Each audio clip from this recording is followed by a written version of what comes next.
In Little Big Planet, you might have seen button prompts at the bottom of your screen in community levels. You can actually add these to your own levels. Alright, so once you have a Controlinator, all you have to do is press square on the button's output, and then type in whatever you want. I have a truck, so I'm setting the circle button to be the horn honking.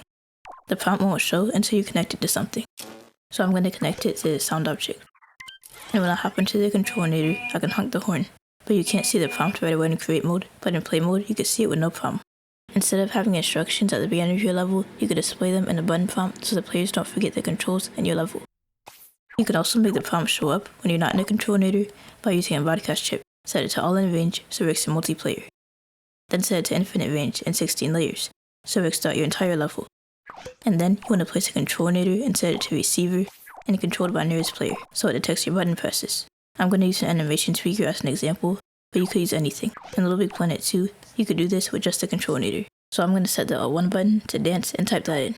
And then I'm going to connect L1 to the animation, so when I hold L1, he dances.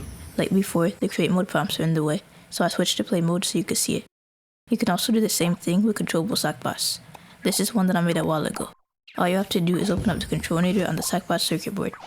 But I'm not going to use this one. I'm going to make it so the control prompt is only active under a certain condition. And the way you do this is by using a tag and a tag sensor. So we're going to place a tag on this dude, and we're going to call it NPC. So enter a new tag label, and then type in NPC. The tag sensor should also be called NPC so it matches and works correctly. And set the tag radius to around 35, and then set that to NPC. And then to deactivate the Controlinator, we need to use a NOT gate, because the Controlinator's input is to eject input, which in this case disables the controls. So when you're not near the Sackbot, it should disable the controls. I label the L1 button with the word talk.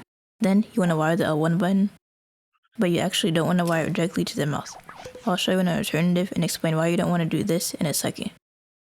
But you see the prompt only comes up when I'm near him. Alright, so an alternative to wiring this directly is to wire it to a tag. So we're going to have a tag with the label talk.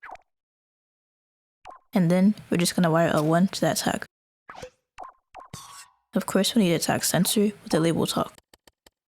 And then we're going to wire that to the magic mouth. It works the same as before, but you could copy and paste Sackbots to make new NPCs without having to wire L1 to everyone. This wireless setup also works with Sackbots that are emitted. If you change this to be controlled by nearest player, it will also work with the broadcast chip. I made it so L1 cycles through different dialogue lines. If you want to learn how to do this and more quick tips, then check out this playlist.